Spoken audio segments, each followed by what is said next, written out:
you say Yep. commercially viable, what kind of economic activities are you talking about? What could be beneficial for the people who are currently building these locations to start looking at in terms of commercial viability? What are you interested in, the directions? I think it depends on the host nation. For instance, our focus right now is looking at coastal areas because if you're looking at what is happening now is we are entering a second Cold War. So let's look at the macro. I'm going to go. If it gets too dry, please let me know. I'm going to go and start at the high level. So Singapore, where I'm from, was seeing global warming. So global warming, climate change, that's creating what is called the Northern Sea Route. So the NSR for short, and that's the distance between from Singapore all the way to Rotterdam, uh, one of the busiest ports in Europe. There's two ways to get there. You either go from Singapore, you go north up to China, circle around Russia, the Arctic, and then you get to Rotterdam. Or the other way is you go west. You go through the Indian Ocean, up the Red Sea, and then through the Suez Canal, and then you get to the Greek ports. But the Northern Sea route is the faster route, and I think it's about 2/3 of the distance. It's actually you reduce the cost, you reduce the time by about 10 to 15 days, which gives you significant cost savings. So global warming is opening up that route in terms of shipping. So and that will take time. So that's one factor that's going to change things. The second part is the IMEC, the Indian Middle East European Corridor, and that will be the route from India to Saudi Arabia, the UAE, bypassing Turkey through Israel, and then straight to the European ports. That is also another shortcut that's happening. And then you finally have what is called the Middle Corridor, and that's an infrastructure project that is across Central Asia, and that is linking China and parts of India with Europe via Turkey. So these three connectivity projects are going to reshape a lot of the economies that are happening now. And if you look at what is called Central Eurasia, there's a lot of activity happening there, from Kazakhstan all the way to Turkey. That entire belt of countries, there's seen a lot of activity. And at the same time, you have the GCC countries in the Gulf. They are also building up the infrastructure. There's a lot of activity. And I think these three things are going to reshape everything on Eurasia. And then you have the Pacific Ocean. What's happening now is the Americans and the Chinese are slowly building up in the Second Cold War. So what's happening now is you have the Pacific Islands are all developing. We actually are in I just this afternoon I had discussions with for a commercial prospect that we are discussing in a Pacific Island. I can't mention the name of the Pacific nation, but it's we have a marina project that will be the seed for any charter zone that we're developing there. So that's in very early discussions, and I will provide updates as they come. But we could be going to market sooner rather than later. So at the macro level, these are the major projects. At the meso level, regionally, you have possibilities emerging in the Pacific Islands, in the Middle East, in the Central Eurasia, that belt of countries, and in Eastern Europe, there's still a lot of growth because from the Asian perspective, Western Europe is dead because of the demographics. So all of the growth, the economic center of gravity in Europe is shifting towards Eastern Europe. And if you look at Asia, the economic center of gravity is shifting towards four countries. It's at the center of four countries: India, China, Japan, and Indonesia. And these are the ones that matter. So because of all of these factors coming together, there's at the same time, globalization is changing. Last time, from 1991 until about, say, 2008, the Americans were the world superpower, but now it's becoming a multipolar world. So the Russians have cut themselves off from Europe because of the Ukraine war. China is in many ways closing themselves off as well. And because of what's happened with Hong Kong, we actually have had $500 billion in the last few years flowed from Hong Kong to Singapore. So it's actually it's not very good for it's good for Singapore in the sense that uh, you know for the banking services people, but in terms of the inflation, it's not good for guys like me, independent, the man on the street. So it's there are pros and cons with that sort of thing. But a lot of Chinese companies now, if they want to go and internationalize, Hong Kong is great, but Singapore is actually a better platform for them. So a lot of money has flowed out of Hong Kong. And going into China, the priority is on security versus economic growth now. So that also doesn't help with the fact that Singapore actually is quite close to the Americans. So it's a very dynamic situation. But essentially,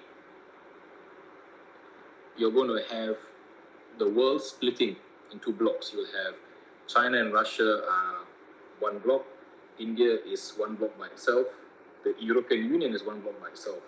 And how do these different economic blocks trade? They have to trade through neutral parties, neutral nodes. Now, you can say Switzerland was neutral, but now they are imposing sanctions on the Russians. So Switzerland has killed its neutrality when it comes to the Russians, at least. And the Chinese are not doing business with the Swiss anymore because of that. So a lot of that money is now flowing to connected economies. So you have Bloomberg has their own definition of connected economies, but the money is flowing through places like where? Dubai, Doha, Abu Dhabi, Singapore, Bangkok, and for Latin America, the hub that seems to be emerging is Miami, which is also because a lot of the Wall Street money is also flowing there. So all of these places create opportunity. There's going to be a need for offshore financial centers, offshore zones that are neutral and can service all of the different people, where people can come together and just do business. Dubai is a perfect example of it. Hong Kong used to be a pretty good example of it. Less so these days. It's still possible, but less so. So why not make use of that opportunity? This is a geo-economic opportunity that it comes once every few centuries. So I'd say if you want to build a charter city, if you want to build your network state, focus on that angle. I think that's where you want to have, that's where there's commercial viability. And when you make it commercially viable, you go to the host nation and you see what they need. Do they want to set up a blue economy zone, for instance, if it's a Pacific island? Okay, we can make you something like the Cayman Islands. But we also have this blue economy setup. We can make it sustainable. We can bring in other technologies on top of this financial services, on top of the company incorporation. We can do these other things where you can develop a deep niche to drive the economy of your country. And that's the angle we're looking at. I hope that answers your question. I hope it's not a bullshit answer. Yeah, I might have made it a bit longer than necessary. Yeah, it's a cool answer. You've definitely covered more ground, and you've looked at the geography. I was more interested also about like the actual product and the kind of product that we need to focus on in developing that is important to trade between these emerging states. Whether it's technology, whether it's I don't know, human resources. What are we talking about? What's needed right now to create competitive advantage with the current states? I say I'm going to start answering that from the hardware angle, the hardware and the infrastructure side, because if you build it, people will come. Because here's the thing: if you build a special charter zone, if you build a charter city, at the end of the day, you're going to build. You're building a society. You're building a community, and if you look at Roatan, who is going there? A bunch of single American white guys with lots of crypto, who made the money in crypto, but that's not sustainable. If you look at a place like Hong Kong, Dubai, or Singapore, who goes there? Young single people who are expatriates, they want to build a career, but they also are building families. They build communities. They form the circles. They form the friend groups. They build communities, and then they have children, and then you have international schools, and then you have the infrastructure that comes from that, and all of these families form communities that form societies, and all of them drive consumption. All of them need services. That's not happening at Roatan. You need to appeal to the young single people, whether they're men or women, but you also need to appeal to the families. You're building a society, and you need to make it family friendly, and you need to make it community friendly. And how do you do that? You start by building, like we said, we're looking at it from the marina perspective. So with the marinas require employees, so you're going to have employee accommodation. But once you build the marina and you build employee accommodation, you then need ship servicing, because marinas, you need someone to do your what is called MRO, maintenance, repair, and overhaul. So then you need housing for the staff there. So it can be for local people, but your local people may not have all of the skills. So you have to import the talent from abroad, the migrant labor, which means you need housing. So if you're going to scale rapidly, how do you do that? You start with the idea is to start with something very modular, and that's why we're going to use shipping containers. Because if you look at shipping containers, they are shipping containers being sold secondhand. I think the perfect resource to use, because one, you're reusing steel, and it's very modular, and you can then basically set up you can set up modular prefabricated buildings very rapidly, very fast, and make them livable within a period of 6 to 9 months. And that can be the nucleus of your special charter zone, because you can make offices with them, you can make hotels with them, you can make hostels, you can make homes out of them very fast, very rapidly, and they're a readily available resource.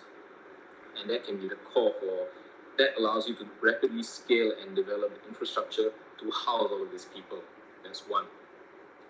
So we're looking at we're looking at shipping containers, and we're then looking at prefabricated buildings. So of course, we are in discussions with an urban design company here. This urban design company is a Singapore-based company, and what they do is they actually they design resorts in Vietnam and Indonesia as well as Thailand. So the idea here is we go to this.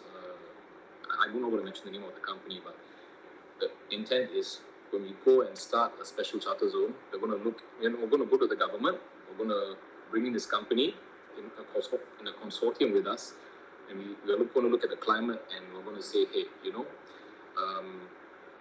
obviously you can only do so many. There's only so many construction workers you can have. So why not automate that? So the idea is the second phase would be to set up prefabricated building construction locally in the host nation or within the zone, and then that would allow us to again pursue that modular principle, but with architecture that is suited to the local climate and the local weather and the local culture. So this urban design company could then create a library of designs that are localized, so that this infrastructure, these capacities can be used not only for the zone, for the charter city, but also for the local communities as well, so that there's a mutually beneficial setup. So I think that's how we look at it from the infrastructure and hardware side. We're looking at modularity, we're looking at prefabricated setups to allow rapid scaling.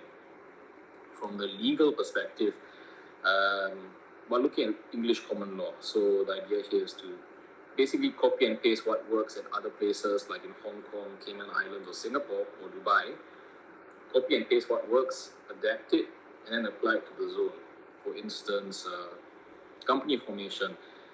Singapore's Companies Act is basically the Australian Companies Act, but copied and pasted and then refined over the last 20, 30 years. The asset protection law in the Cook Islands and in Saint Kitts and Nevis is also based on English common law. But we take that, we copy and paste it, and we merge it.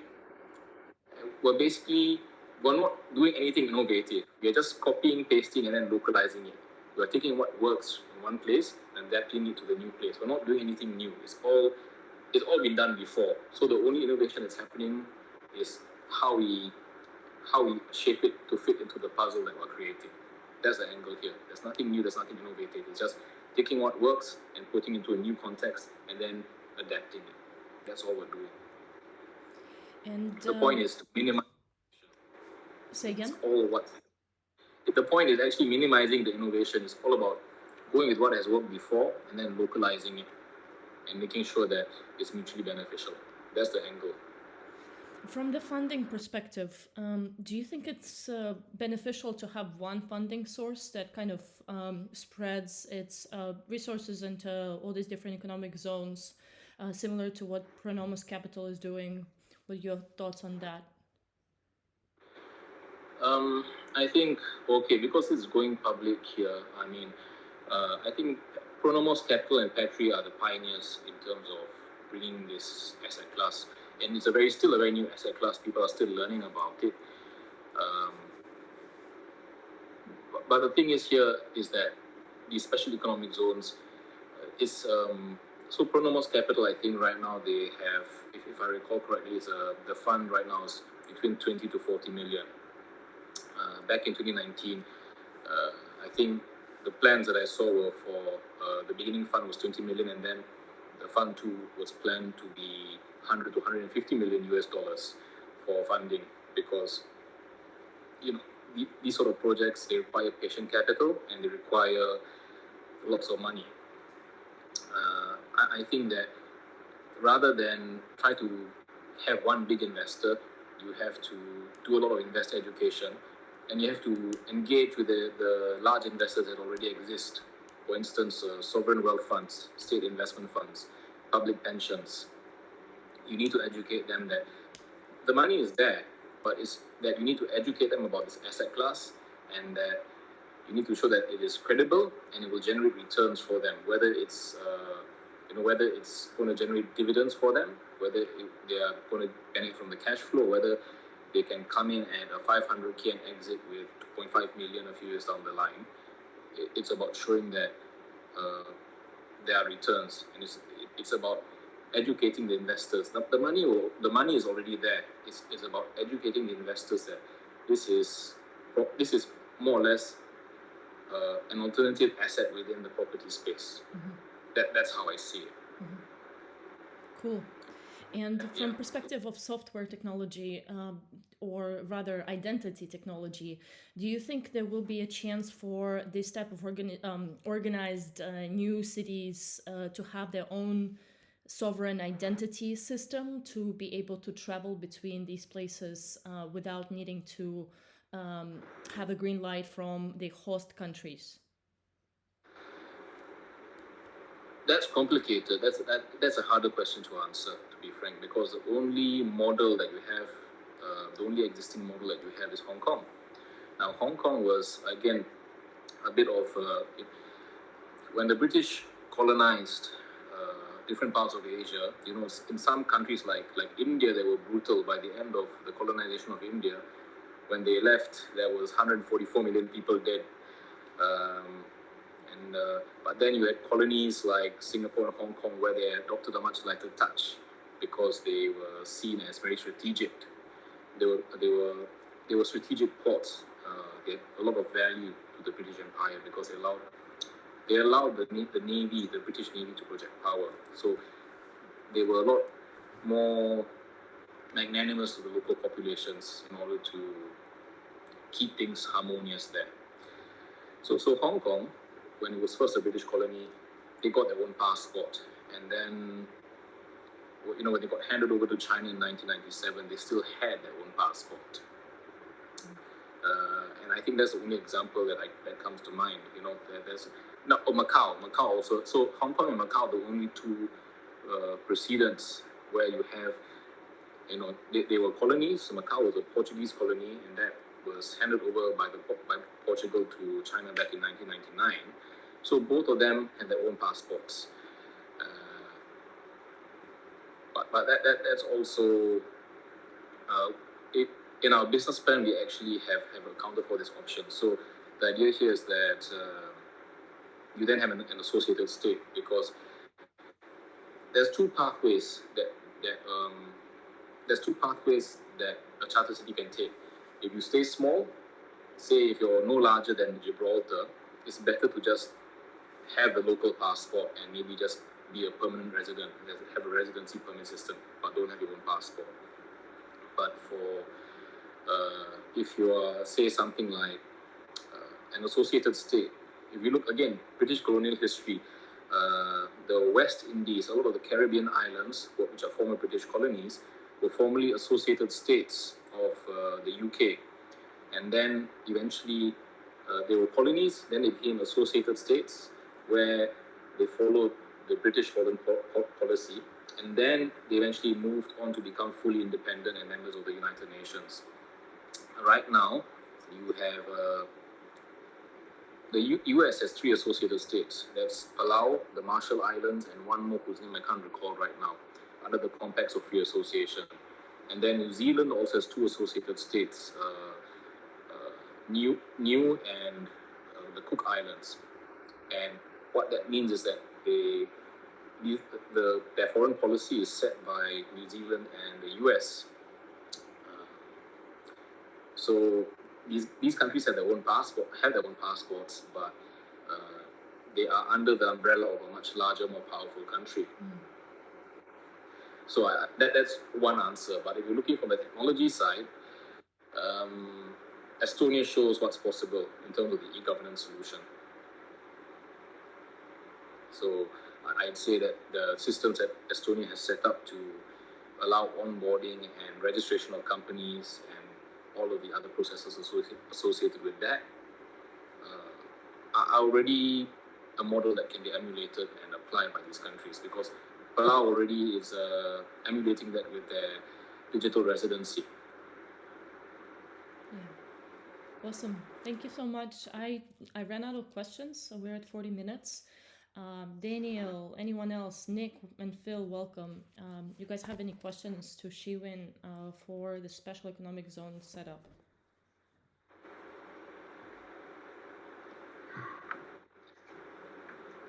Ask away. Please ask the hard questions. I don't have a question, but I want to thank you because you've shared so much of your experience and just like knowledge, and you seem super, super knowledgeable about this. And what Ned said at the very beginning about me, we're with Freedom, we're kind of starting to build not exactly charter cities. It's more of a intentional community. It's not like a free private city, because we're not really seeking autonomy from our host countries, just because we're starting for now in the Western world. But you are definitely a person that I will keep on my radar for Thank once you. we, expand, hopefully, to these parts of the world. So just thank you for sharing your experience and your knowledge and your wisdom in this. It was really cool to listen to. So thank you. Thanks for that. So I'm just looking at the comments. I appreciate that, Susanna. I just was going to say something, but I've lost my train of thought. I guess, okay, I used to be a political activist in Singapore in my younger days. I look older than I actually am, but it comes. If I shave, I probably minus. On a good day, people think I'm 28 when I'm not. So, one of the local politicians here of the ruling party, which I'm not a fan of, but they've done a decent job since this is going public. He came up with a quote. Basically, he just said once that democracy doesn't pay the bills or put food on the table. That's the gist of it. And I would say it's the same thing here. The network states is a great idea, but it's if you're a charter city development company, ideology will not pay the bills, pay the company secretary, pay the lawyers, or put food on the table. It's about what works, and sometimes you have to swallow some humble pie and do away with certain things in order to make it work.